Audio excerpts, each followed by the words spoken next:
कहानी की शुरुआत में हम एक लड़की को देखते हैं जो रोड के बीचों बीच अपनी जान देने के लिए सड़क पर लेटी हुई है। कुछ ही देर में इस रोड पर एक गाड़ी आ जाती है। यह लड़की जैसे ही उस गाड़ी को अपनी ओर आता देखती है तो एक दर्दनाक मौत के डर से वो अपना इरादा बदल लेती है और वो सड़क से उठकर किनारे पर चली जाती है। तब वो गाड़ी वाला इंसान भी इस लड़की की मदद के लिए नहीं रुकता। वो इसे नजरअंदाज करके आगे निकल जाता है जैसे उसने कुछ देखा ही नहीं हो। इस लड़की का नाम लीसा है। लीसा की जिंदगी बिल्कुल भी ठीक नहीं चल रही। दरअसल आज लीसा की बेटी का जन्मदिन है, लेकिन अब उसकी बेटी इस दुनिया में नहीं रही। तब हम देखते हैं कि जो गाड़ी कुछ देर पहले लीसा को इग्नोर करके आगे निकल गई थी, उसे अपनी गलती का एहसास होता है। इसलिए वो आदमी अपनी गाड़ी रिवर्स करके लीसा के पास आता है। गाड़ी के अंदर बैठा एडम नाम का आदमी लीसा से पूछता है, क्या तुम ठीक हो? जिस पर लीसा जवाब देती है, हाँ मैं ठीक हूँ, मुझे कुछ नहीं हुआ। इस पर उस आदमी ने लीसा को बताया कि इस सुनसान इलाके से शहर काफी दूर है, इसलिए अगर तुम चाहो तो मैं तुम्हें शहर तक लिफ्ट दे सकता हूँ। लीसा मान जाती है और फौरन उसकी गाड़ी में बैठ जाती है। सफर के दौरान एडम लीसा से पूछता है कि तुम अकेली इस सुनसान जगह में क्या कर रही थी? लीसा ने एडम को बताया कि आज मेरी बेटी का जन्मदिन है, जिस वजह से वो आज मुझे बहुत याद आ रही है, पर बदकिस्मती से वो अब इस दुनिया में नहीं रही और अब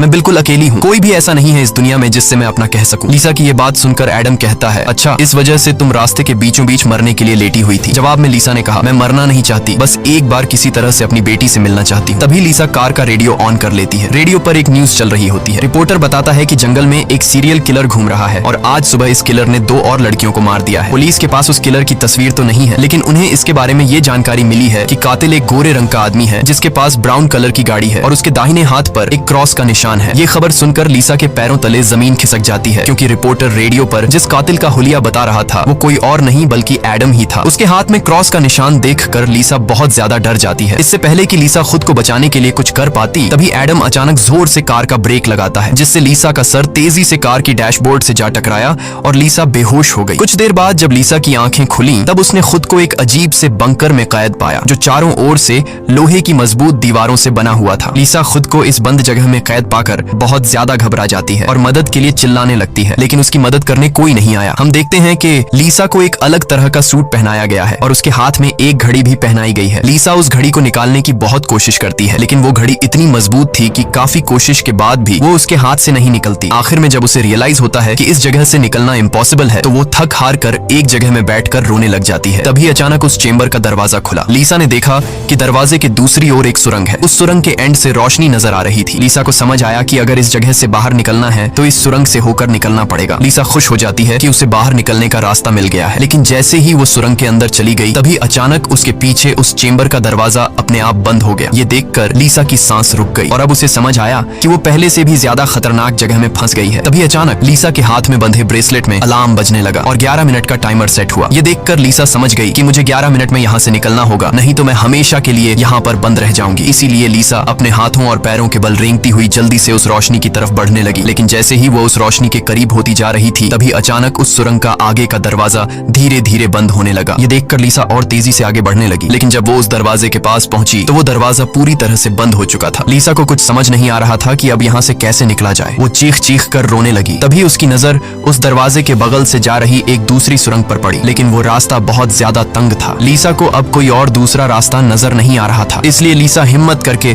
किसी तरह सुरंग के अंदर चली गई और काफी मुश्किलों के बाद वह उस रास्ते को पार कर लेती है और आगे बढ़ते हुए एक ऐसी जगह पर पहुंच जाती है जहां एक प्लेटफॉर्म की तरह 2 रास्ते बने हुए थे। एक रास्ता ऊपर से जा रहा था और दूसरा रास्ता नीचे से। लीसा को कुछ समझ नहीं आया और वो ऊपर के रास्ते को चुनती हुई घुटनों के बल आगे बढ़ने लगी, लेकिन थोड़ा आगे जाते ही नीचे का फ्लोर ऊपर उठने लगा। अगर वक्त रहते लीसा वहां से नहीं निकल पाई तो नीचे का रास्ता उसे ऊपर चिपकाकर मार देगा। लीसा डर के मारे तेजी से आगे बढ़ने लगी। वो उस जगह के बीच बस पिसने ही वाली थी कि तभी इस सुरंग के एंड तक उसका हाथ पहुंच जाता है और जैसे ही वो रास्ता पूरी तरह से बंद होने वाला था, लीसा अपनी जान बचाकर वहां से निकलने में कामयाब हो जाती है। खुद को कुचलने से बचाकर वो एक सुकून की सांस लेती है, लेकिन उसे पता नहीं था कि अब उसके लिए मुश्किलें और भी बढ़ने वाली हैं, क्योंकि आगे का रास्ता और भी ज्यादा खतरनाक है। तभी उसके घड़ी में अलार्म बज उठा। ये अलार्म बता रहा था कि आधा समय बीत चुका है और अब उसके पास सिर्फ 5 मिनट बाकी है। इसीलिए वो अब फिर से आगे बढ़ने लगी, जहाँ उसे थोड़ी दूर जाते ही रास्ते में कोई इंसान लेटा हुआ दिखाई दिया। लीसा जब उसके करीब आई तो उसने देखा कि वो कोई जिंदा इंसान इंसान नहीं बल्कि एक जली हुई डेड बॉडी है जिसकी हालत बहुत खराब है। उस लाश के हाथ पर भी वैसी ही घड़ी बंधी हुई थी जैसी लीसा के हाथों पर बंधी थी। लीसा को समझ आ गया कि ये इंसान भी मेरी तरह इस सुरंग से निकलने की कोशिश कर रहा था, लेकिन वो यहाँ से निकलने में कामयाब नहीं हो सका और मारा गया। मतलब यहाँ से निकलना इम्पॉसिबल है। इस डेड बॉडी को देखकर लीसा की यहाँ से निकलने की बची कुची उम्मीद भी टूट गई, लेकिन उसने किसी तरह हिम्मत जुटाई और इस डेड बॉडी को साइड पर करके आगे बढ़ने लगी। जब वो घड़ी की तरफ देखती है तो उसके पास सिर्फ 2 मिनट का टाइम बचा हुआ था, इसीलिए वो और तेजी से आगे बढ़ने लगी। तभी अचानक एक मजबूत लोहे की सलाखों ने आकर उसका रास्ता रोक दिया। साथ ही उस सुरंग की दीवारों में से ढेर सारे हीटिंग पाइप निकलकर बाहर आने लगे और उस जगह को गर्म करने लगे। ये देख लीसा पूरी तरह से घबरा गई। वो समझ गई कि जल्द ही उसकी भी लाश उस जले हुए इंसान की तरह इस सुरंग में पड़ी होगी। उसे आगे क्या करना है कुछ समझ नहीं आ रहा था। तभी उसके पीछे दीवार का एक छोटा सा सेक्शन खुल गया, जिसे देख लीसा पीछे की तरफ रेंगती हुई उसके अंदर घुस गई। अगले ही पल एक कांच के दरवाजे ने इस सेक्शन को पूरी तरह से बंद कर दिया। जैसे ही लीसा के हाथ में बंधी घड़ी में टाइमर 0 पर पहुंचा, तभी उन हीटिंग पाइप से आग फुंवारे की तरह निकलने लगी और देखते ही देखते वो पूरी सुरंग आग की लपटों में डूब गई। लीसा जिस सेक्शन में बंद थी वह पूरी तरह से सिक्योर था, जिस वजह से उसकी जान बच गई। कुछ देर बाद वो हीटिंग पाइप्स वापस दीवार में चली गई। लीसा जिस सेक्शन में बंद थी उस चेंबर का दरवाजा खुल गया। लीसा ने जो कुछ अभी अपनी आंखों के सामने देखा उस वजह से लीसा उस सेक्शन से बाहर नहीं निकलना चाहती थी, पर उस सेक्शन की दीवार लीसा को बाहर धकेल देती है और पहले की तरह अपने आप सुरंग से जुड़ गई। लीसा जैसे ही वहां से बाहर आई तभी उसकी घड़ी में फिर से 11 मिनट का टाइमर सेट हुआ। वह जैसे ही थोड़ा आगे बढ़ी तभी उस सुरंग का ऊपरी हिस्सा नीचे आने लगा और बिल्कुल उसके साथ आकर चिपक गया। बस इतना गैप बचा कि वो रेंगते हुए यहाँ से आगे निकल सके। लीसा अब पूरी तरह से बेबस हो चुकी थी। वो जोर जोर से रोने लगी। जब उसकी नजर घड़ी पर पड़ी तो वहाँ उसका टाइम खत्म हो रहा था, जिसका मतलब था कि अब से ठीक 11 मिनट बाद फिर से उस सुरंग में आग का सैलाब आएगा और लीसा को राख कर देगा। वो सोचती है कि इतनी बुरी मौत मरने से अच्छा है कि क्यों ना एक बार फिर से वो यहाँ से निकलने की कोशिश करे। इसीलिए वो फिर से हिम्मत करके अपनी जान बचाने के लिए पीठ के बल अपने हाथों के सहारे रेंगते हुए आगे बढ़ने लगी। थोड़ी दूर ऐसे ही रेंगते हुए जाने के बाद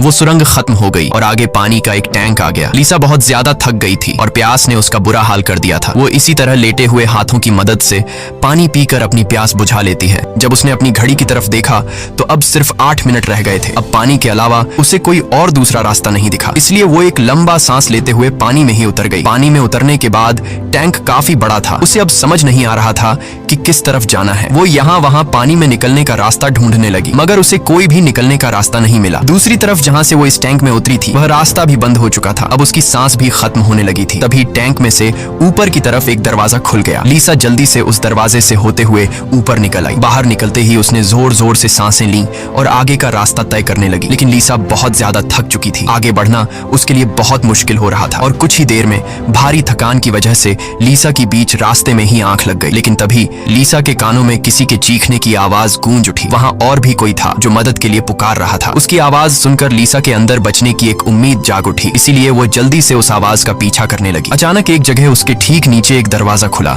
जिसके अंदर उबलता हुआ तेजाब था। लीसा उस तेजाब में गिरने से बाल बाल बची। वो तेजाब इतना खतरनाक था कि एक मजबूत लोहे को भी कुछ सेकंड में पिघला देता। लीसा जल्दी से अपने कपड़े का एक टुकड़ा काटती है और उसे टेस्ट करने के लिए तेजाब में डुबोती है। कपड़ा कुछ ही सेकंड में काली राख में बदल जाता है। ये देखकर वो बहुत ही संभल कर आगे बढ़ती है। वो अपने हाथों और पैरों को उस गड्ढे के किनारों पर रखकर उस जगह को पार करने ही वाली थी कि तभी उसका घुटना तेजाब में लग जाता है, जिससे लीसा दर्द से चीख पड़ी। खुशकिस्मती से उसके सूट की वजह से उसका घुटना गलने से बच गया, लेकिन उसके घुटने पर एक गहरा जख्म बन गया था। अच्छी बात ये थी कि अब वह मदद की आवाज काफी करीब से आ रही थी। लीसा अपना दर्द भूलकर फिर से उस आवाज का पीछा करने लगी और आखिरकार वो एक लोहे की ग्रिड के पास जा पहुंची। उससे कुछ दूरी पर एक और ग्रिड थी जिसके पीछे एक आदमी था। उस आदमी ने भी लीसा की तरह हाथ में घड़ी और सूट पहना था। लीसा उससे कहती है कि देखो मेरी बात सुनो, हम दोनों यहाँ पर फंसे हुए हैं। अगर हम एक दूसरे की मदद करें तो यहाँ से निकल सकते हैं। लेकिन वो आदमी काफी लंबे समय से उस सुरंग में फंसने की वजह से उसकी दिमागी हालत खराब हो चुकी थी। वो कभी लीसा को गालियां देने लगता तो कभी सॉरी करने लग जाता। वो कहता है कि ये लोग जल्द ही वापस आएंगे और हम दोनों को मार देंगे। ये कहकर वो पागल जोर जोर से हंसने लगा। तभी लीसा देखती है कि उसके हाथ में बंधी घड़ी में 60 सेकंड की काउंटिंग शुरू हो गई है। वो हीटिंग पाइप्स दोबारा दीवारों से बाहर निकल आए और इस बार बचने के लिए जो सेक्शन था वो लीसा और उस आदमी के बीचों बीच खुलता है, जिसमें सिर्फ एक ही इंसान के छिपने के लिए जगह थी। अब या तो वो पागल आदमी बचेगा या फिर लीसा। अगले ही पल लीसा और उस पागल आदमी के आगे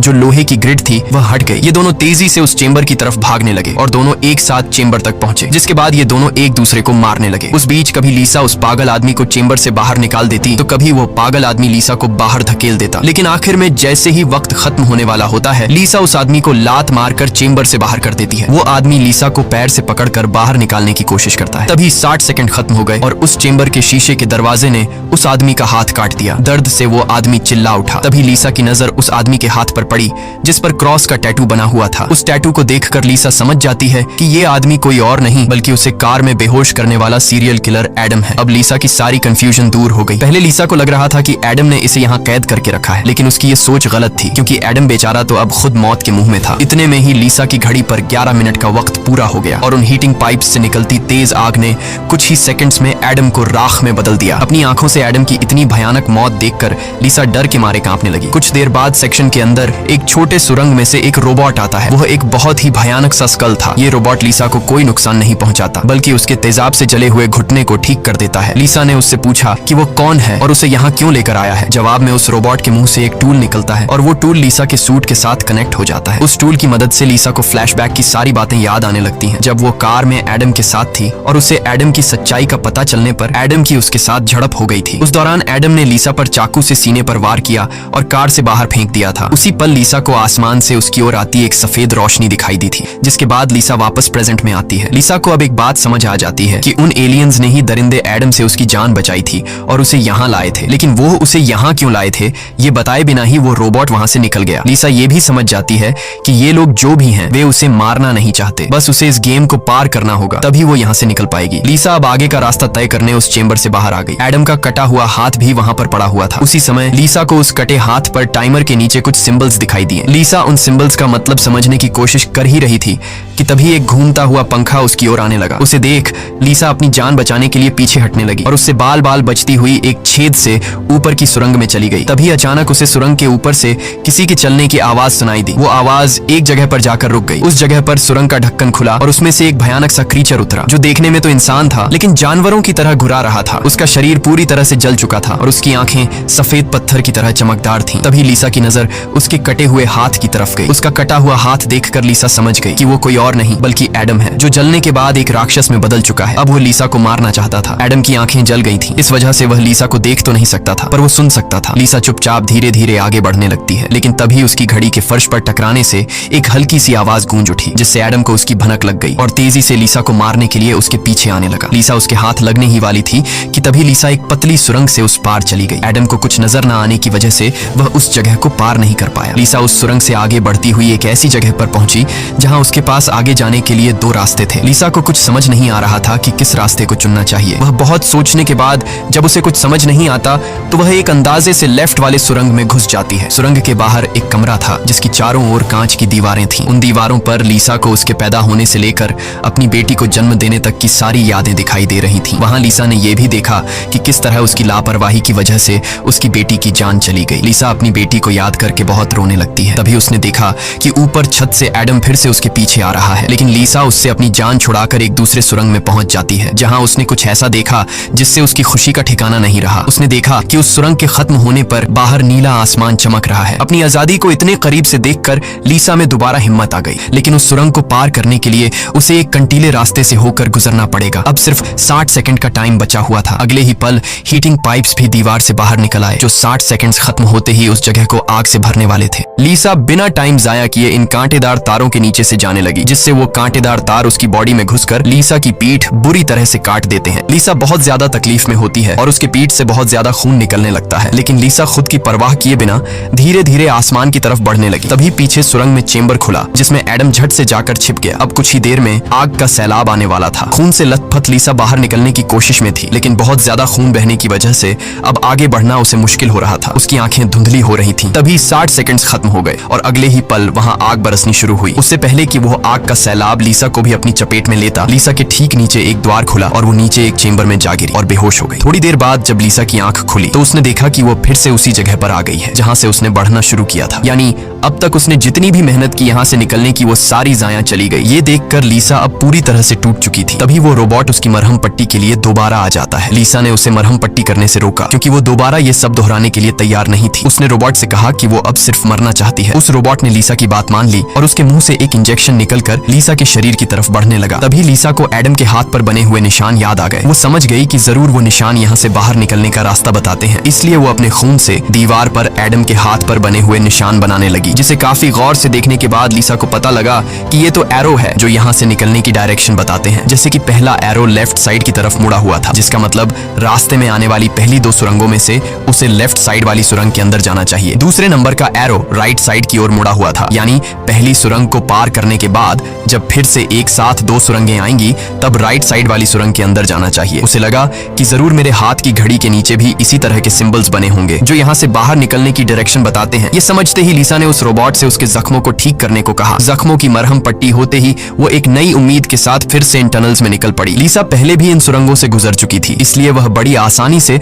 उन सुरंगों को पार करते हुए आगे बढ़ने लगी और उस तेजाब से भरे गड्ढे के पास जाकर रुक गई। वहां उसने अपनी घड़ी को तेजाब में जलाकर उसे अपनी कलाई से अलग किया। उसकी कलाई पर भी ठीक वैसे ही सिंबल्स थे जैसे एडम के हाथ पर थे, बस उनमें थोड़ी बहुत चेंजिंग थी। लीसा उस जली हुई घड़ी को अपने हाथों में लिए हुए आगे बढ़ने लगी और उस जगह पर पहुंच गई जहां उसने पहली बार इन 2 टनल्स में से लेफ्ट वाले टनल को चुना था, लेकिन सिंबल्स के मुताबिक सही सुरंग राइट वाली है। वो जल्दी से राइट वाली सुरंग में चली गई, जहां आगे जाकर उसे 2 और सुरंगें मिली जिनमें सही सुरंग लेफ्ट वाली थी। इसी तरह लीसा अपने हाथ पर बने निशान की मदद से हर बार सही रास्ता चुनकर आगे बढ़ रही थी, लेकिन तभी एक बार फिर से एडम उसके पीछे पड़ गया। यहाँ लीसा समझदारी से काम लेते हुए एडम को गुमराह करने के लिए एक सुरंग के अंदर अपनी घड़ी फेंक दी और खुद दूसरी सुरंग में छिपकर बैठ गई। एडम घड़ी की आवाज का पीछा करते करते दूसरी सुरंग में घुस गया। एडम के जाते ही जब लीसा ने अपनी कलाई पर बने सिंबल्स चेक किए तो उसे पता चला कि उसने एडम को जिस सुरंग में भेजा था वही सही सुरंग थी। ये देखकर लीसा बहुत ज्यादा परेशान हो गई। अब लीसा के पास कोई दूसरा रास्ता नहीं था, इसलिए वो धीरे से एडम जिस टनल में था वो भी उस टनल में घुस गई। ये टनल काफी अजीब सा था, ऐसा लग रहा था कि ये टनल जैसे किसी बड़े जानवर का पेट हो। लीसा धीरे धीरे आगे बढ़ने लगी। थोड़ा सा आगे जाकर उसने देखा कि उसकी घड़ी सामने पड़ी हुई है, लेकिन एडम भी वहाँ पर मौजूद है। एडम अब चूंकि देख नहीं सकता था, इसलिए लीसा चुपके से उस घड़ी को उठा लेती है, पर तभी घड़ी में 60 सेकंड्स बचे होने का अलार्म बजने लगा, जिसकी आवाज से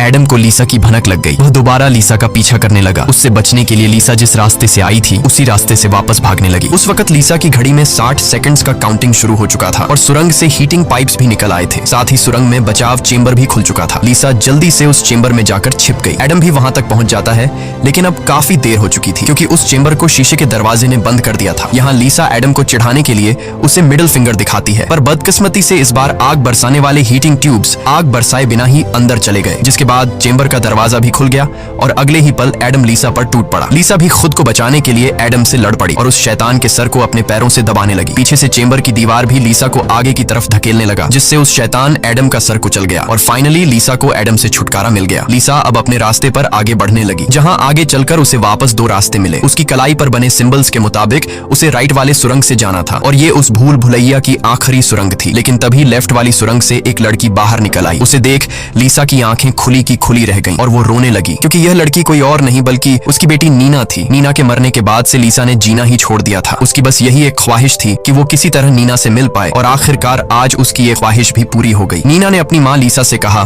कि अब दोबारा मुझे फिर से अकेला मत छोड़ना, जिस पर लीसा ने जवाब दिया, नहीं बेटा, मैं हमेशा तुम्हारे साथ रहूंगी। जिस पर नीना कहती है, तो फिर आओ मेरे साथ लेफ्ट वाले टनल में चलो। लीसा रोते हुए बोली, नीना, मैं तुम्हें फिर से खोना नहीं चाहती, लेकिन सच तो ये है कि तुम पहले ही मर चुकी हो और मेरी मंजिल दूसरी सुरंग में है। इतना कहकर लीसा वहां से जाने लगी। पीछे से नीना उसे पुकारती रही, लेकिन लीसा दिल पर पत्थर रखकर उस सुरंग से बाहर निकली। बाहर आते ही लीसा फूट फूट कर रोने लगती है। उसके बाद लीसा ने बिना समय गंवाए राइट वाली सुरंग में घुस गई, जहां उसे सुरंग के अंत में खुला आसमान दिख रहा था। वो खुश होकर तेजी से आगे बढ़ने लगी, लेकिन तभी उसके रास्ते में 3 लोहे के ब्लेड्स आ गए जो लगातार तेजी से ऊपर नीचे हो रहे थे, जिन्हें पार करने का मतलब था खुद के टुकड़े करवाना। लेकिन लीसा को हर हाल में यहाँ से निकलना था, इसीलिए उसने गौर किया कि उनमें से पहला ब्लेड हर 4 सेकंड्स में एक बार नीचे आ रहा है। लीसा उसके करीब पहुंची और जैसे ही वो ब्लेड ऊपर गया तो 4 सेकंड्स पूरे होने से पहले झट से उस पार चली गई। उसके बाद वो दूसरे ब्लेड के पास पहुंच जाती है। इसी तरह दूसरा ब्लेड हर 3 सेकंड्स में नीचे आ रहा था। लीसा ने हिम्मत दिखाते हुए उसे भी पार कर लिया, लेकिन लास्ट वाला ब्लेड सिर्फ 2 सेकंड्स में नीचे आ रहा था, जिसे पार करना लीसा के लिए बहुत ही मुश्किल था। पर आजादी की चाहत में लीसा ने उसे भी पार तो कर दिया, लेकिन बदकिस्मती से उसका पैर ब्लेड के बीच आकर कट गया। लीसा का दर्द से बुरा हाल हो गया था, लेकिन लीसा अपने पैर की परवाह किए बिना सुरंग के एंड तक पहुंच जाती है, जहां उसे खुला आसमान नजर आ रहा था। लेकिन जैसे ही उसने अपना हाथ सुरंग से बाहर निकालने के लिए आगे बढ़ाया, उसका हाथ सामने लगाए स्क्रीन पर जा लगा, जहां खुले आसमान का वीडियो चल रहा था। ये देखकर लीसा बहुत बहुत ज्यादा मायूस हुई। उसने कहा, मैंने वो सब कुछ किया जो मुझे करने को कहा गया था। उसके बाद वो पागलों की तरह हंसने लगी। तभी सुरंग से हीटिंग पाइप्स निकल आए, क्योंकि अब कुछ देर बाद 11 मिनट का टाइम खत्म होने वाला था। लीसा अब सुकून से मौत का इंतजार करने लगी, लेकिन इस बार वो हीटिंग पाइप्स उसे जलाए बिना ही वापस सुरंग में चली गई। तभी अचानक सुरंग का ऊपर का हिस्सा खुल गया और एक तेज रोशनी लीसा पर पड़ी। लीसा का शरीर अपने आप हवा में उठने लगा और उस रोशनी में समा गया। थोड़ी देर बाद जब लीसा की आंख खुली तो उसने खुद को एक झरने के किनारे पाया, जिसे देख लीसा के चेहरे पर मुस्कान वापस लौट आई। वहां पर नीना भी मौजूद थी। लीसा ने नीना से पूछा, क्या मैं मर चुकी हूँ? इस पर नीना ने कहा, तुम्हारा शरीर एक बार नहीं बल्कि अब तक कई बार मर चुका है। लीसा ने फिर से पूछा कि अब यहाँ मुझे क्या करना है? जिस पर नीना ने जवाब दिया, यहाँ तुम्हें बस जीना है और कुछ नहीं करना। यहाँ हमें पता चलता है कि जिस जगह पर लीसा अब मौजूद थी वो जगह दुनिया नहीं बल्कि कुछ और ही थी और किसी स्वर्ग की तरह खूबसूरत थी। इस फिल्म की शॉर्टकट एक्सप्लेनेशन ये है कि लीसा जब एडम के साथ कार में सफर कर रही थी तब एडम ने लीसा पर चाकू से वार करके उसे मार दिया, जिसके बाद वह सीधा नरक पहुंची। वहां उसके पाप धुल गए और एंड में वह स्वर्ग जा पहुंची। इसी के साथ ये कहानी खत्म हो जाती है। अगर वीडियो आपको अच्छी लगी हो तो हमारे चैनल को सब्सक्राइब और वीडियो को लाइक कीजिए।